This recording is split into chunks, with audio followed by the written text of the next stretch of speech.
And I mean, I see it with coaches too. But when I'm having a discussion about, running a play, they're like, "Oh, we're gonna run inside zone here." And I'm like, "Why?" It's like, "Oh, well, because I've always run inside zone." I'm like, "Okay, but why?"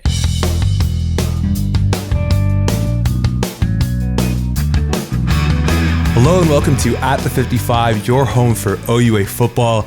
This is a little introductory episode Dakota and I are doing for a series that has yet to be named, and who knows, maybe it'll remain untitled, but I'm sure we'll come up with something snappy. We normally do, but the purpose of which is to have discussions with athletes, hopefully outside of football, but obviously our brand is football first, so no doubt that'll be the majority of the athletes we speak to, but conversations with athletes and how they've dealt with their mental health as a student athlete and outside of their lives. Whatever they want that conversation, or I should say however they want that conversation to go, we want to give them a forum to just open up and have honest conversations.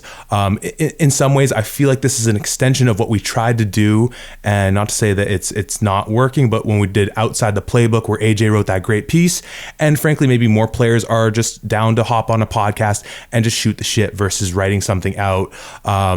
Of course, for those of you who didn't see AJ's piece, it's on the website. It's incredible. It's his take on just sort of what he saw in terms of injustice and how that related to social media over the summer of 2020. Go check that out. Really great piece. But anyways, getting off track, we just want to have this conversation with players about where they're at. And as an intro, Dakota and I just wanted to talk a little bit about sort of where we see the landscape of sports and how it handles mental health and how the sort of general media. So I want to hand off to you, Dakota, because I know this is something that's very personal for you and that you're very passionate about. So why don't I just hand the floor over to you? I like the way you say how the media handles mental health when, I feel like this is a fucking only thing they don't do, if we're being quite honest. Zach, what day is it today if they're listening to this the day it comes out? Well, since we are releasing this on 2 days from where we're recording it, it is Bell Let's Talk Day. Now, I don't do this often. I talk a lot of shit often. Don't get me wrong, but I don't say a little piece before I talk shit. Anything I talk about on this episode or future episodes when it comes to mental health is my experience with my depression. Right? I'm not gonna talk about other people, or I'm going to try my best to not talk about other people unless I have, direct quotes, which I have some lined up right here. The man keeps receipts. And I just want to preface it that, raising awareness for mental health is important. And the reason I say that right now is because I'm also going to say I fucking hate Bell Let's Talk Day. Now let me explain. I fucking hate it. I hate it so much. And don't get me wrong, again, I think raising awareness is good. I think raising money is good. But let's start with my one of my big issues is that I don't like how it's now a corporate thing. First of all, if we're just getting to the brass tacks of things, tax being used on purpose here, we're raising a lot of money for awareness, and then Bell is donating that money, and then Bell is getting a huge tax break. So that's a whole other moral issue that I have with it, that we're there's a big tax break on it. And yeah, we're raising millions and millions and millions of dollars. I don't even know if it's that many millions. I think the number, I'm going to probably butcher it, and sorry to cut you off, because the initiative started in 2010. I think it's 100 million.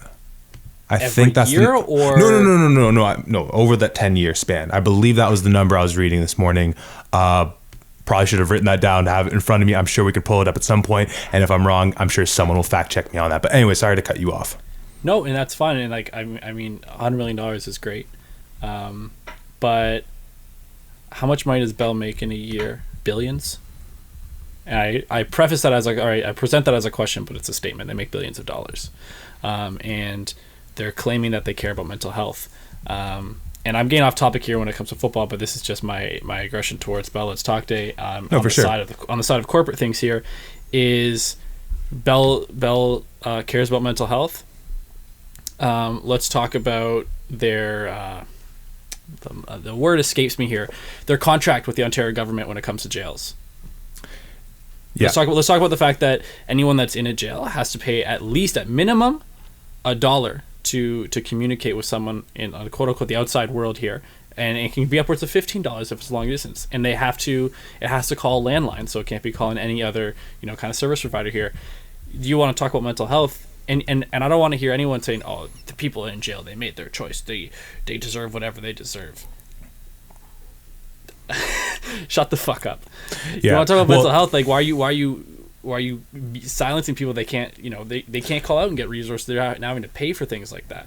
And there's a lot of people who wind up in those positions because they have mental health issues to begin with, and then it just gets compounded because of the issues that you are raising here. So I just to add that into you. Go ahead. No. This is a conversation. I'm always going to rant, but I if I won my own podcast, I would go and just do my own podcast. But no, it's like I what are they actually doing? Like that again. That's the corporate side of things. That's not even my biggest qualm with Bell Let's Talk Day.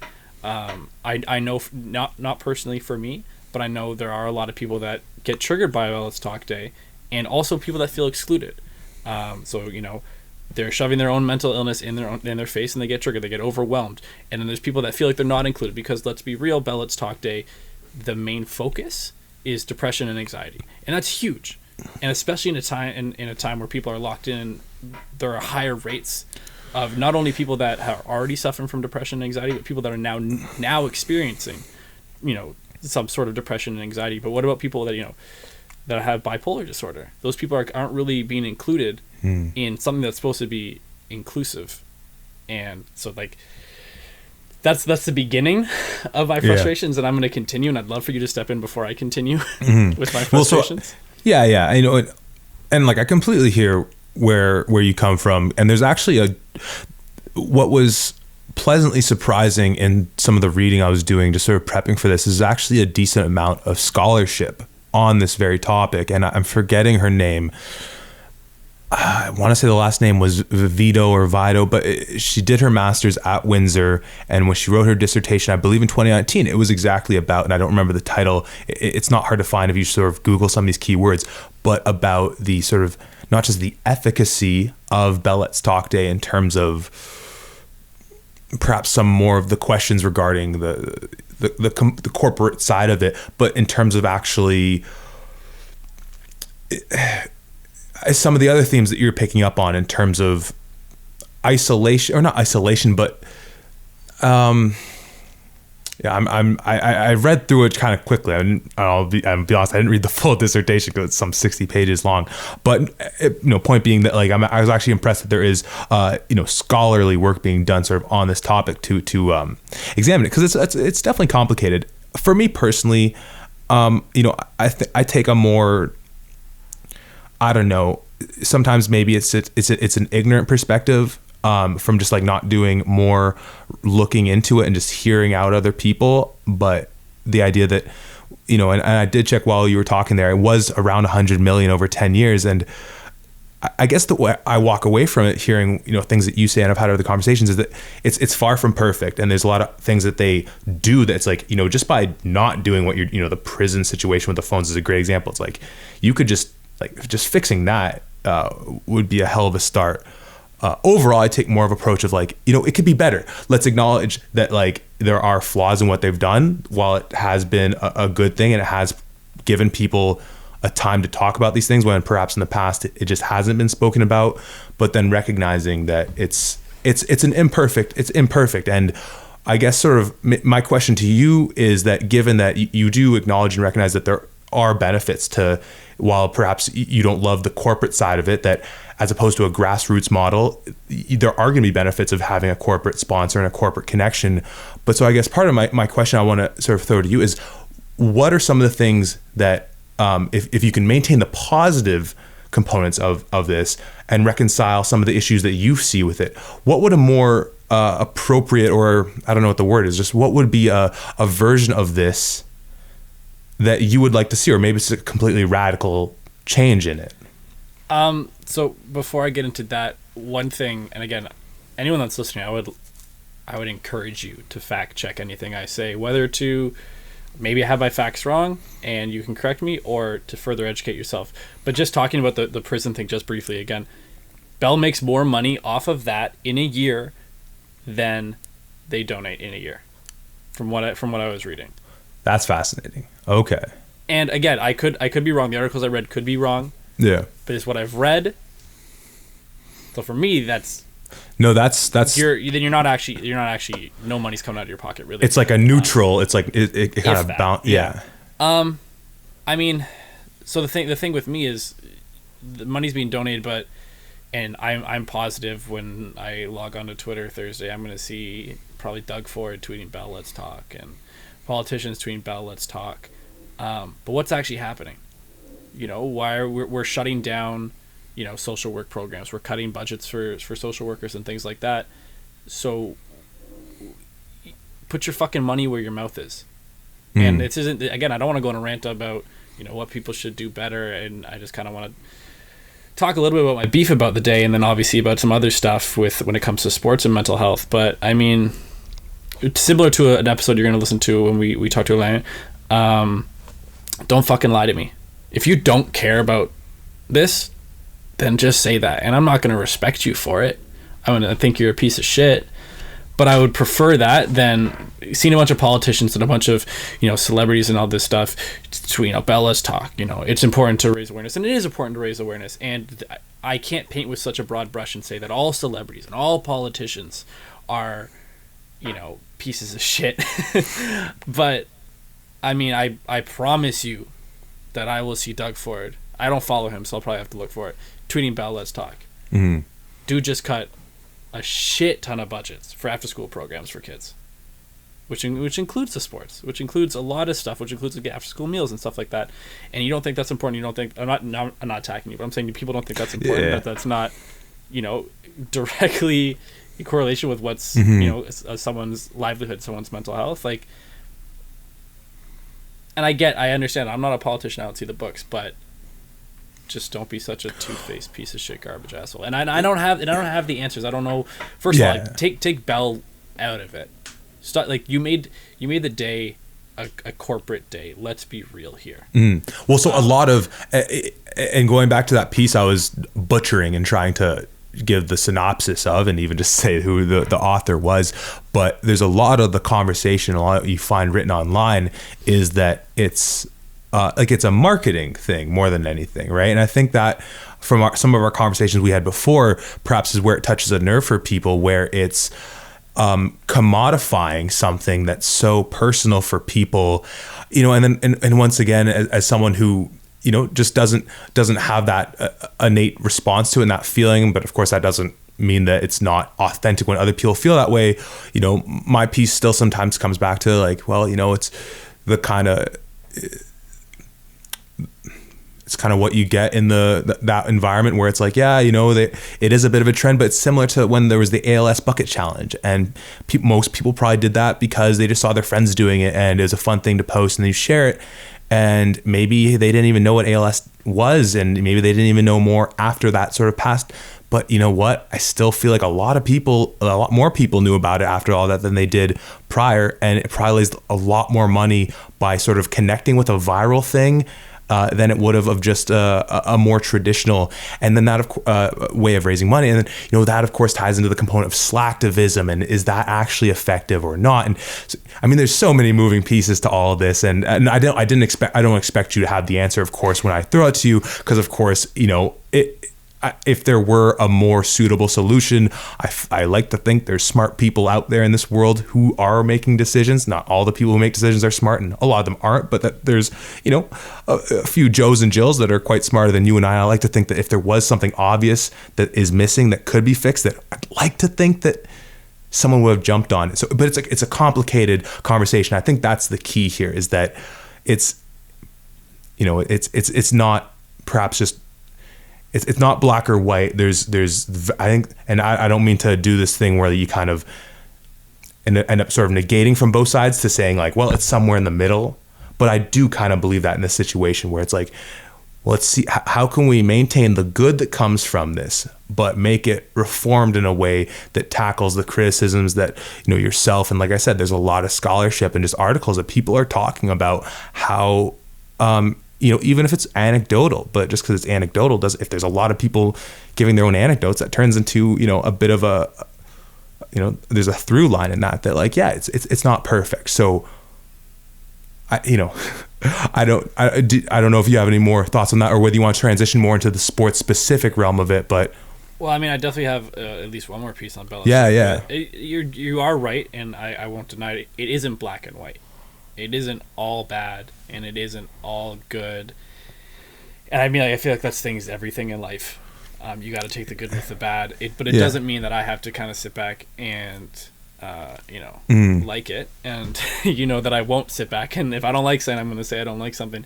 And I mean, earlier in this episode, you kind of talked about the article that AJ wrote, and the only reason I'm about to relate what I'm about to relate is because of the article I wrote. I'm not at all comparing mental illness with the lived experience of being a black man or woman, but the article that I'm referring to is when he spoke about the black box that people put on Instagram, and the similarity that I see between and not that, again, Bella's talk is completely different, but the making mental illness cool and hip, and it's fun to post about. And here's the thing. So say my issue again is there are people that suffer from mental illness, and I mean, I'm one of them, and there's not a lot of people that talk about it. So I do think it's very important to talk about your stories.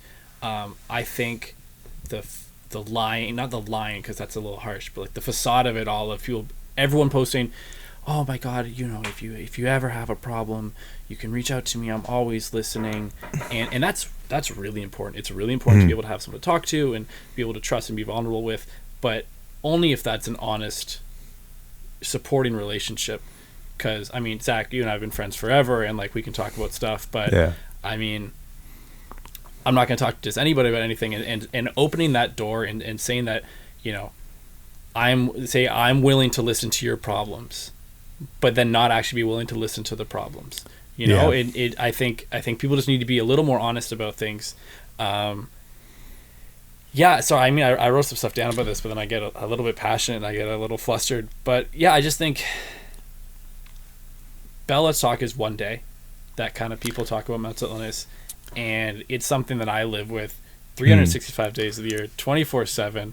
I mean, we can transition a little bit into our own little stories about how we kind of deal with stuff, but it's not just one day, and to make it seem like this fun fucking party. Yeah, everyone, let's talk. Let's wear these fun blue hats that are sponsored by Bell, and it's okay to not be okay. And I mean, whether that's true or not, I mean, it is okay to not be okay, but don't make it seem like a fucking party. Because I'll tell you what, when I stop posting content on At the 55 and I'm in a depressive spiral and I'm in my room and I want to fucking kill myself, trigger warnings, I'm sorry, but it's not cool. It's not a hip fucking party. And don't fucking retweet my suicide. Like, fuck. Sorry, take it away. No. Too much. No, honestly, man, like, I guess, I guess the one thing that I still separates it from just the sort of facade of certain other social media pieces is the fact that, like, even when you see that tweet from that person where you're like, that's garbage because I actually know you and I know that you wouldn't be there for me, that I still take away from it is like, well, them just doing that still raised, even if it's only the 1 and the 25 cents. No, and you're right, but that comes back to, it's like, could it be better? And it obviously could be better. And the one thing that I think came up a lot over the summer and continuing into the fall, because I think a big piece from the Black Lives movement, the Black Lives Matter movement, and how it sort of was reinvigorated, and so unfortunately so, of course, because of the murders that happened in the States. But you saw a lot, and I'd see it in neighborhoods, going for just jogs around the city, people posting it putting signs on their front lawn where, to some form or fashion, something about a movement, not a trend. And I think that's the key. And once again, at least speaking for myself here, of course, that not to take away from the good that comes from this sort of one day attempt in terms of just, if we're at least just fiscally, even though the things you brought up about the amount they make off those phone calls in the prisons, and if that's actually close to what they donate, then that's actually more troubling than I would have thought. And I don't have the numbers in front of me as well, so of course, if you're listening to this and you want to fact check us, please reach out. But to your point, making it a 365 thing. And, maybe that just comes down to a societal change, and maybe we shouldn't expect one of the major phone companies in Canada with their, billions of dollars to be the one to drive that. So how then, as just a society and the culture we live in, how do we take changes and to sort of segue now into the football side of this, and not to toot our own horns, but I think from this type of a platform with talking with players from, like we said, hopefully more than just sports and just football, because no doubt the sport adds in a specific wrinkle that makes it unique to how the athlete deals with their own mental health and being a student athlete. But just by continuing the conversation, perhaps not year round, just as far as like this segment is concerned, but just getting those voices heard. And you alluded to some of the things we talked with Elaine about, and I'll do the same here. That idea of almost mentorship as an older player when you're talking with rookies or recruits that and just being able to make them know that, like, hey, you know what, like, being vulnerable is okay. Because and I'll use this as the jumping off point to talk a little bit about sports. And I don't want to just go on a full kind of story time here with my experience, but the thing that never made sense to me, and I'm going to start this by saying that the vets I had when I was a rookie were always really good to me. And I think a lot of that had to do with the fact that I was a walk-on player that wasn't threatening anyone's position. And I was a great rookie in the sense that, you tell me to jump, I'll say how high. You tell me to run, I say how fast. Like, I bought in. I kind of just played the role as I saw it fit. But, whether it was other teammates of mine who may not have gotten that same sort of treatment, or just stories you hear from people at other schools, other sports, whatever, we obviously know that, rookies sometimes catch the animosity of their vets. And I think a lot of the time it's because those vets were rookies themselves at some point. They were lower on the food chain, and they might have gotten, chewed out by their vets and told, like, oh, you're shit, or you don't matter. And then when they got in a position of power, they kind of just passed on the buck. That's never made sense to me. Like, if you experience something firsthand where you're like, hey, like, being a rookie kind of sucked. Like, I'm moving away from home for the first time. I'm in this new space, all these new people. It's on top of the fact that it's this uber competitive environment where you're competing against your brothers, and it's just like nothing you've ever experienced. And then on top of that, someone's kind of kicking you while you're down. It's like, and I'm not trying to make myself seem like some type of hero here, by no means, but like, when I was a vet, I was just like, yeah, man, welcome, and you still obviously tease rookies for shit and like whatever, like, the kind of like, whether it's a skit at a meal time and kind of more self-deprecating, playful stuff. But like, if you've been there yourself, know how hard it is as a rookie on a team for all the reasons it is. If you've experienced that, why do you want to make that harder for someone else experiencing it? That never clicked for me. And maybe that ties in the cultural piece. Just how do we just change the way that we interact with one another? I feel like I was talking for way too long and probably a number of points. So I guess I'll just pass the baton to you there. Well, no, I'm seeing what your point is. And I think it's fair to say that you're not at all blaming, we're not attacking players here, obviously. Oh, no. I think a big thing is, and this goes for coaches, players, people, and just in real life, no one stops and really asks why they're doing what they're doing. I mean, you're kind of saying that, like, when someone comes in as a rookie, they get hazed. So when they're a senior, they haze somebody, but no one really stops and is like, okay, why? And I mean, I see it with coaches too. But when I'm having a discussion about, running a play, they're like, oh, we're going to run inside zone here. And I'm like, why? It's like, oh, well, because I've always run inside zone. I'm like, okay, but why? What is the benefit of doing this? And I mean, so I'm not saying like, I think hazing has really kind of stopped. I mean, it used to be traditional. It used to be a thing in high school, like ninering people, and like, I remember in grade 9, I was like ducking and going through halls trying to not get beat up just because I was younger. Shout out to Western Tech. Yeah, shout out Western Tech. all my friends got expelled. I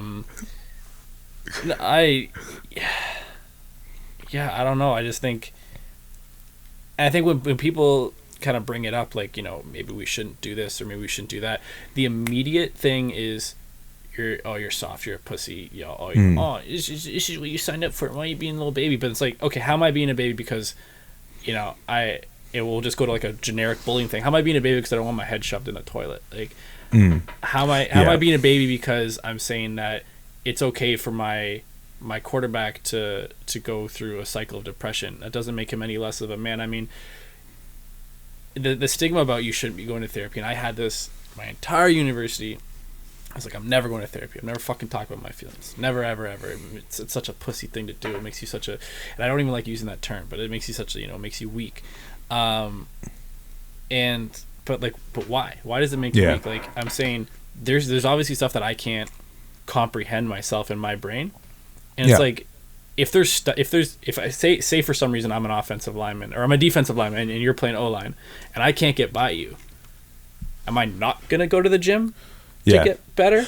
If I'm watching film, am I not gonna want to learn more? If like, am I like the therapy should be film room, weight room, therapy room, like therapist room. Like you articulated this quite brilliantly in one of the Life After Football episodes we did, and maybe it was in our intro, I forget, but where you said you would go to a personal trainer to improve your body. So why would you not pay to go, and you'd pay to go to a personal trainer to improve? So why would you not pay? And of course, sometimes there's resources to help with the financial burden of it, but why would you not seek someone else to help you with the mental game? And, as much as football coaches talk about the physical component, and just in the culture of football, you talk about the physical aspect of it, perhaps just as equally, maybe sometimes more, we talk about it being a mental game. And frankly, as much as the athletics and the big hits are just so outstanding to watch, I will forever love the game of football just because it is, and I'm getting chills just saying this, I'm getting emotional here.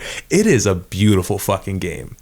I'll be watching, the playoff football going on right now. I'll be watching the game, and I wish I had the old cowboy like we had in film room, where I'm like, I'll be with my dad, and I'll be like, hold on, we got to rewind this a bit, because like, did you see the way the safety rotated over so that you could kind of see that when that linebacker, or did you see how when that guard pulled out, he sealed the guy inside? So and there's just so much. So we always talk about the mental side of the sport. So why would we not allow an environment in which, the same way that we focus on the physical aspect, and if, hey, you're a little dinged up, well, you're going to go see the therapist. We're going to get you back on your feet, and the physical therapist in that scenario, get you back on your feet, back in the gym, back on the field, where, hey, you know what?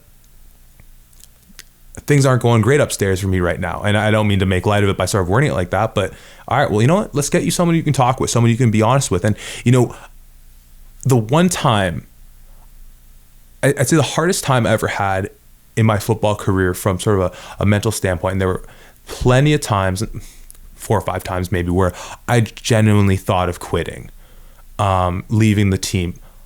But one of those moments was in my last semester at Guelph. In the year we ended up winning the Yates Cup, and it was like coming off of Thanksgiving. And of course, that's, I think, traditionally a time for a lot of university students, regardless of student athletes, that kind of mid-semester point where it gets really stressful. Of course, that's midterm time, and I don't want to try and recite any statistics I've heard, but you hear really terrible stories. Of course, let's go into it. Why are the reading weeks?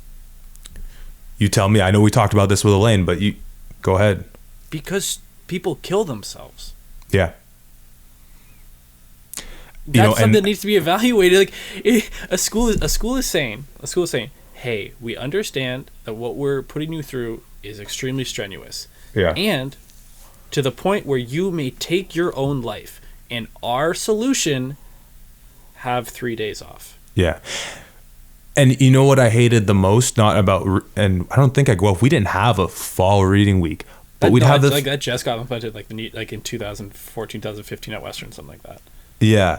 Some schools had it, I remember. Like, I think Laurier and New York might have had it when we were in school. But, we'd get the Thanksgiving break, and we were always somehow lucky enough. I don't know if Stu Lang, just knew people with the scheduling, but we always had either the early game, like the Friday night game, or a Thursday game, Thanksgiving weekend, and get the chance to go home, or it would be our bye week. We were always lucky with that. I don't know who was pulling those strings or whatever, but you get the extra day off. But then they just tag it on to the end of your semester anyways. So it's not really a break as much as it is just a kind of exactly. But anyways, it was around that time of my last semester, and it was just for a number of reasons. Like I said, it was one of the times in my playing career that I legitimately thought of quitting. And I love him to death to this very day. The guy I reached out to, one of my best friends and teammates, Cameron Wilhelm, the right guard to me at left guard, and just kind of opening up to him. And as you were kind of saying, like, you know who your people are, right? Even if there's the facade on social media sometimes, like, you know who your folks are that you can go to and talk. And he's always been one of those people for me since playing him, and ever since I would call him in a heartbeat for anything, and I hope that he would do the same with me. And he kind of talked me into going to speak with, at the time, our offensive coordinator, currently with the Laurier Golden Hawks, Todd Galloway, to kind of talk about what we were dealing with. And I love Coach Galley, and he's just one of the great coaches in the league. And obviously I say that with a lot of bias, but it was really stressful to approach him because just of the perception of football and what a coach is and the relationship of a coach and a player, and thinking like, what's going to come of this? And I don't remember exactly how the conversation went, but we went to his office, we sat on the couch, and and once again, love Cam to death. He kind of spoke for me because I've always been a bit of a soft-spoken guy, that he just said, hey, we and a number of players are having a tough time. And I think Galley just he sat there. That was the first thing that I loved. He just sat, he listened, and he asked us what we need time off. Like, he was willing to acquiesce that. And I don't think we ended up, but just knowing that he did just kind of take the time to listen to us, I think was so important for me, just knowing like, hey, like, they actually will listen. And I'm not saying that's the same for every coach. I was lucky, and I was lucky to have a number of coaches in my life who I think would extend that branch to us. But sometimes you don't even know you have that ability. And I feel bad sometimes because it's like, you think, oh, mean old football coach, they're not going to want to talk to me. A lot of them will, and a lot of them probably won't. But being able to make it transparent of like, and coaches do say this, my door is always open. Come talk to me. And sometimes that is just talk, lip service or whatever. But being able to honestly know that like, hey, you can walk into my office and just let it out. Because sometimes it's just cathartic. It just feels good to be like, I'm going crazy here. I'm going nuts. I got all this stuff going on. Like, I don't know how I can do it. And just letting it pour out and just having someone sit there and listen, even if it's just your coach. And sometimes I think a coach is almost that much is a good person to be able to do that with, because of this sort of power dynamic and just having them sort of validate the things you're saying. And just, it felt so good in terms of just someone just listening, acknowledging like, yeah, no, I know this is tough. Can we do something for you? What is that? So kind of rambled on about that, but I know that opportunity isn't there with every coach, and how we kind of get sports to a place where that is more of a viable option. And maybe it's not necessarily a coach, but maybe it's having, like how you have a physiotherapist associated with the team, and a personal trainer or a workout coach.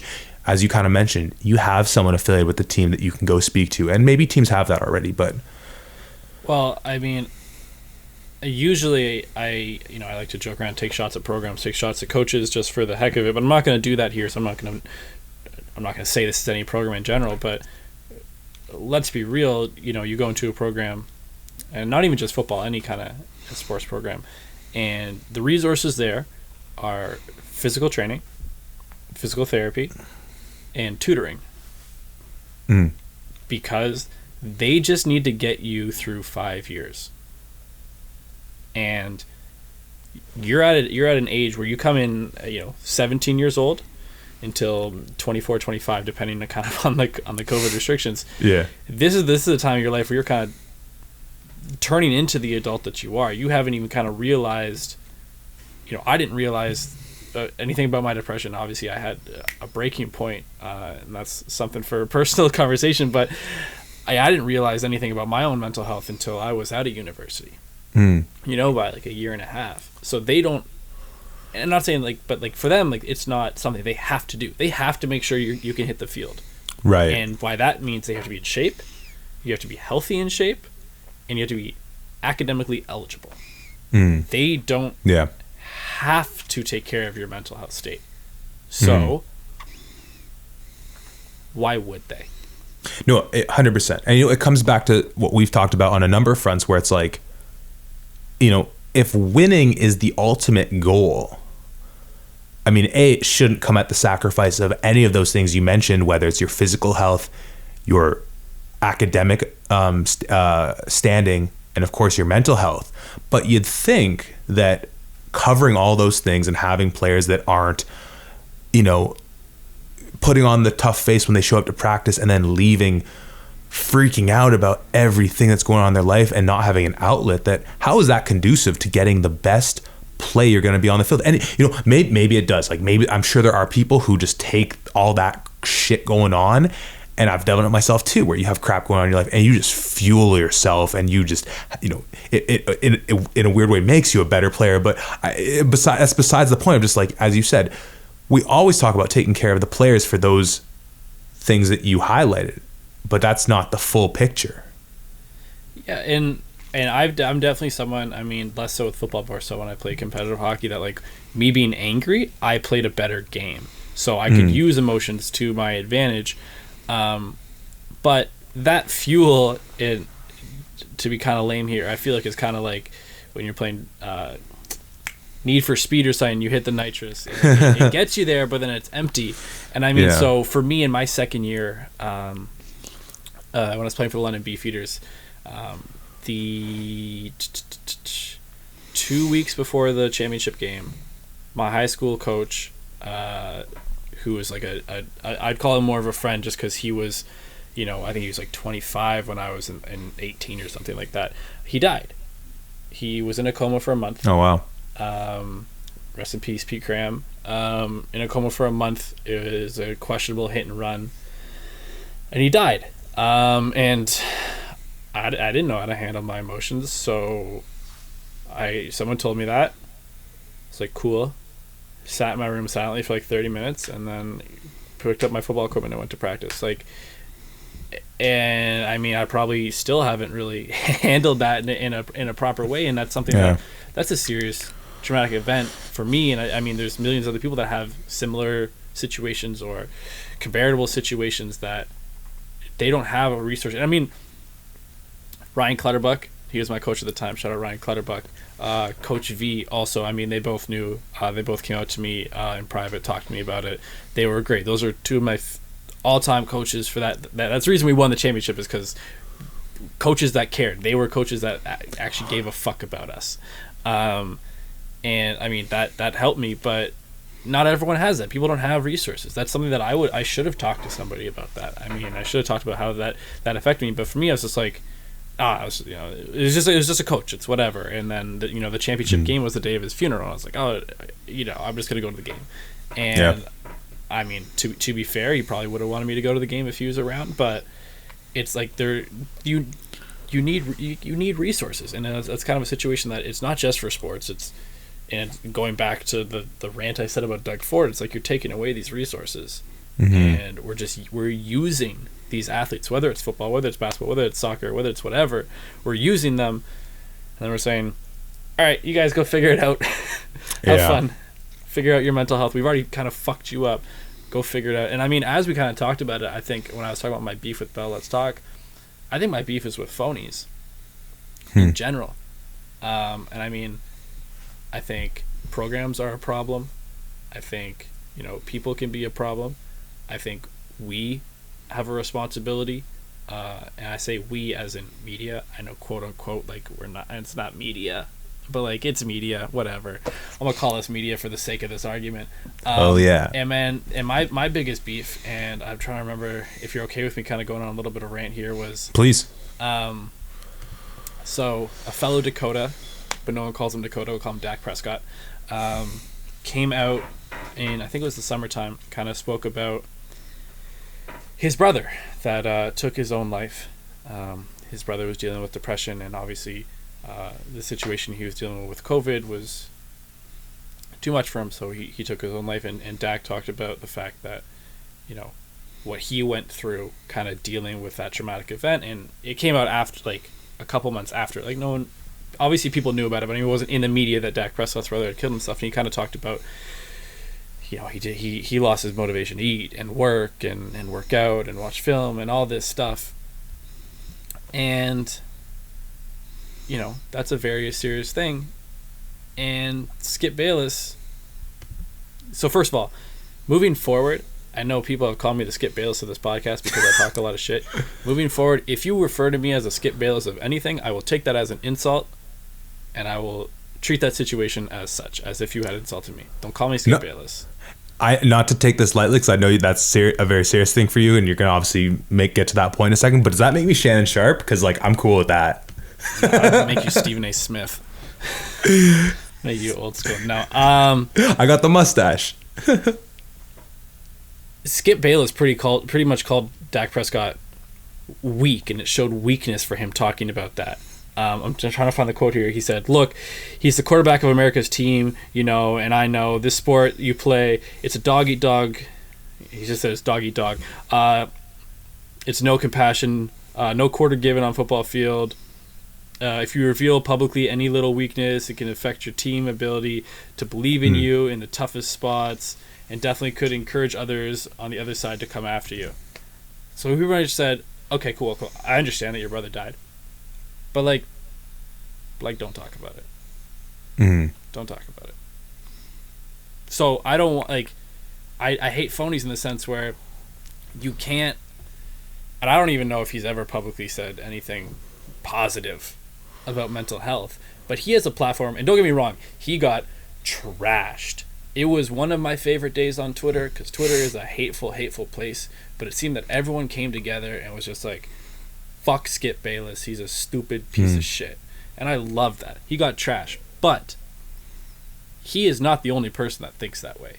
He's not the only person that thinks that way. He has a huge platform. Yeah. And I promise you that there's little kids watching that are like, yeah, be tough football. Don't talk about my feelings. I need to show no weakness. And here's the thing. You can have that mindset of showing no weakness, but dealing with your mental health is not a weakness. Talking about your feelings and your problems, that's not a weakness. So you can say, I need to be tough in football and show no weakness, but don't say talking about your feelings and your mental health and dealing with your depression, your anxiety, your bipolar. I mean, I can't list all of it because there's a lot of people that need to be included in this. But that's not a weakness. And I mean, I definitely thought that. So I know that there's people that think that. I would say, I'm not talking about my feelings. I'm not going on meds. I'm not doing this fucking weakness shit. It's not. Because in reality, at least in my case, the other option is if I don't talk about my feelings, if I don't deal with my problems, if I don't deal with my mental health, there's not going to be a me to not deal with it. I'm going to be dead. I'm going to be gone. And that's the reality of it for a lot of people. And especially in 2020 when people are trapped inside, and I hate to use like, you know, COVID depression and stuff, but it's a real thing. And if people aren't talking about it, those people aren't going to be there the next day. So I mean, it's just that kind of shit that really bothers me. It's that you can talk about your feelings, until it becomes an inconvenience. Yeah. Well, until talking about your feelings is affecting the team. Shut the fuck up. Well, you know, I think to sort of wrap it up with some of the other things we talked about, I think a great connection in a lot of things that you were saying, and going back to the piece with Bell Let's Talk, and is just about making this something that isn't a once a year occasion, just something that is just spoken about in the same terms as, you know, as we were saying, we talk in sports about like, okay, you need to improve in the weight room in these things. You need to improve your game, studying stuff like this. If your mental health, if you're having issues there, here's some resources so you can improve in that. And by having these discussions and being open about it, because we talked about the Dak Prescott story because, you know, I don't frequent the social media all that much, so I miss a lot of these stories. So I rely on you to keep me in the loop. But it reminded me so much of some of the response to Paul George. I know we talked about this, but when they were doing the NBA playoff bubble at the end of last year to wrap up the 2019-2020 season, and he was talking about his mental health and how that affected him. And a lot of other players spoke about that as well, living in the bubble and how just bizarre it was and how that affected them being away from their family and everything. But what a lot of people, and in some ways I feel like Skip Bayless is doing this too in the example that you're saying, is in some way playing the results against the statement, where it's like, oh, this comes out now, how convenient when you just threw like 4 picks, or where they try and use it to say like, oh, they're just saying that now as a cop out. And it's like, well, you know what though, if this were something people were and I don't like saying allowed to talk about, but that was just more, and it kind of goes back to that piece of just making it a change in culture sometimes, a change in the way that just as people to people we interact. If it were something where, you know, it doesn't have to be like a breaking news story when a player talks about that. It's just something that like we're aware of. Like they can be honest about it. And of course, if they don't want to talk about it, they don't have to talk about it. But, you know, because as you know, when you have a teammate and if they're not playing well, if they're dealing with something and that's going to affect them, it's like, well, how do we, you know, because as we going back to what we said, it's like if the result is like the best performance on the field, if something going on in someone's personal life and the way it's affecting their mental health or whatever is then affecting them on the field, it's like, well, then we definitely need to talk about that, right? We definitely need to find some solutions that if that's because if once again, if we're making it all about the sport, it's like, well, yeah, if there's something going on, let's how do we put you in a place where I was going to say put you in a better place, but just get you to a more, you know, how do we get you to somewhere where you're dealing with these things in a healthy routine, you know? And I think just having those conversations, making it something where it's not, you know, these sort of spurts throughout the year, but just part of the culture of the way we just address one another, the way we talk to each other. Maybe the solution lies in something there. Yeah, I mean, I'm not going to ever say that I have a solution. I mean, I do think that sometimes, you know, things are getting a little bit better. I mean, obviously I wouldn't like to say I have an echo chamber when it comes to the people around me, but I have noticed that, you know, things get a little better. But I mean, look, everyone will say they support people with their struggles with mental illness until Kanye goes manic and is tweeting a bunch, or until Will Smith can be made into a meme because of the red table, or until Kyrie has to miss 3 or 4 games because of an undisclosed reason. I mean, I think it's people will support it until it's an inconvenience for them, or until they find something funny.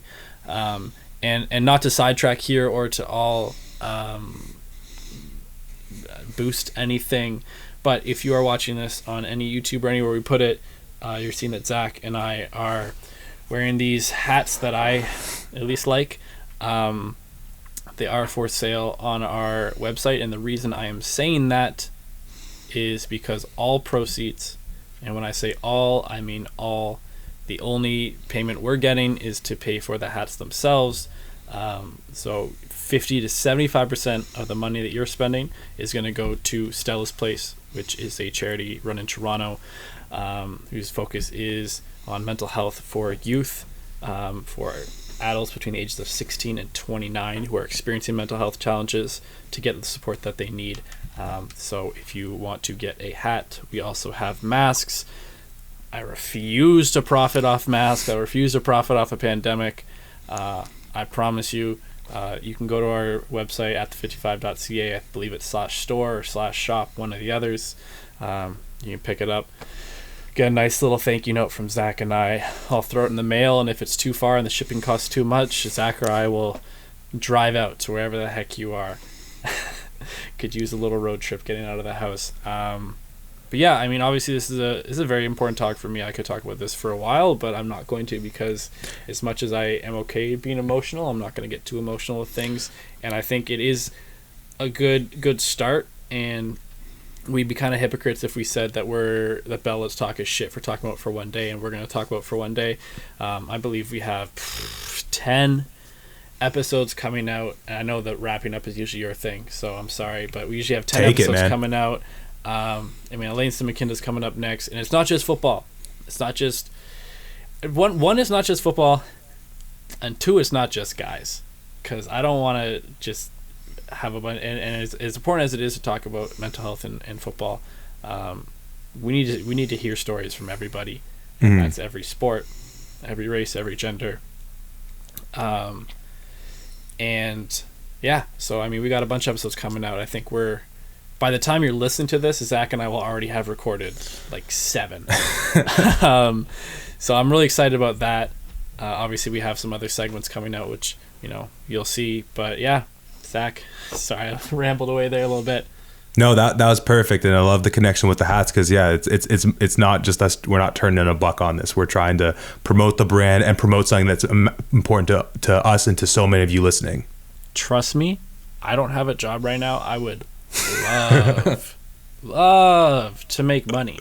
Yeah, it's just not something that I can do, though. Not something I can morally. And Zac is the same. It's just like Yeah. We're not in a situation where we like the money could be going to somewhere better, so let's put the money to go somewhere better. Sorry, yeah, take it away.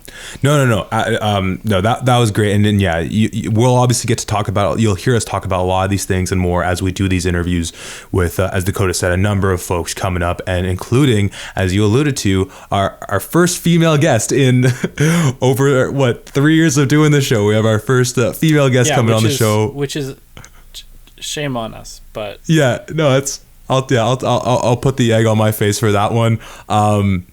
So a lot of exciting stuff coming up, and if you're hearing this, you want to be part of the conversation, you want to call, check in with something what we said or whatever, you can reach us on. Actually, I'm going to pass it back to you to do the all the socials and places to reach us out. At the 55 podcast, you don't have to type the @ you just get the little @ going there.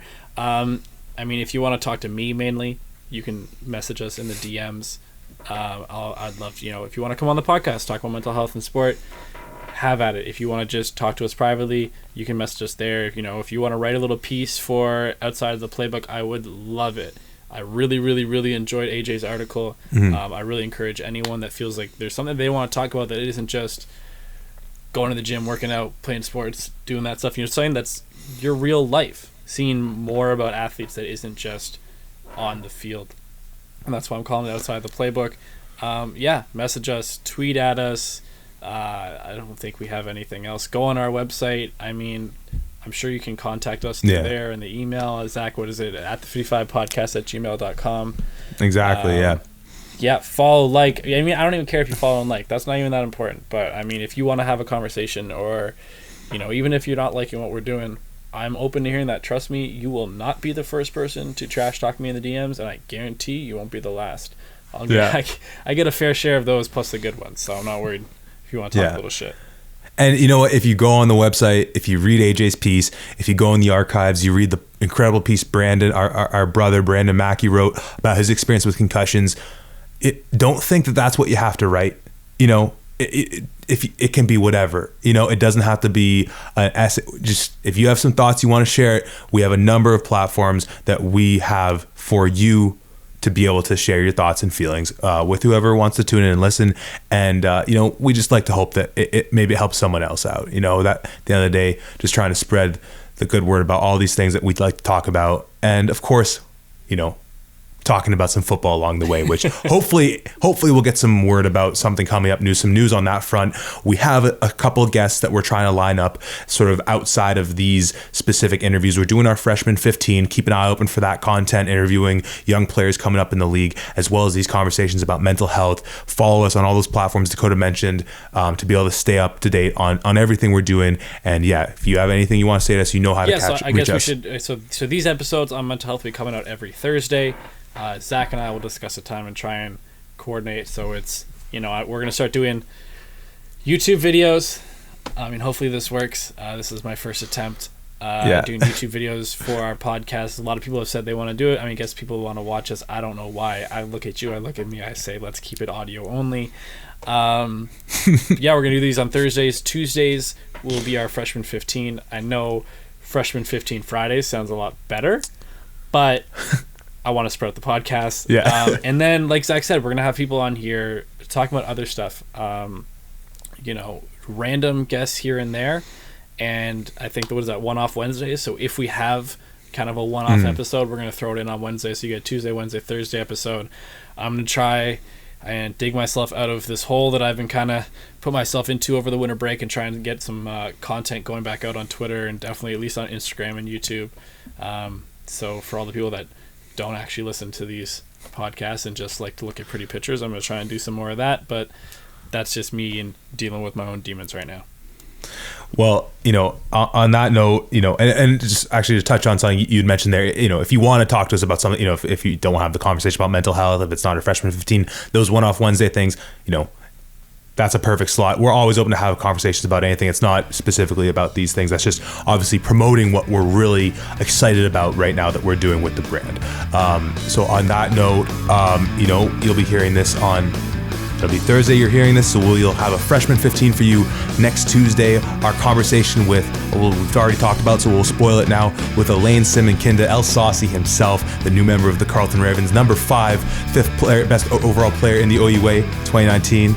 Was it was it third? No, he's number 3. He's number 3 on his jersey, is what he was saying. Oh, sorry. Number 5 on our list. Number 3 on the jersey.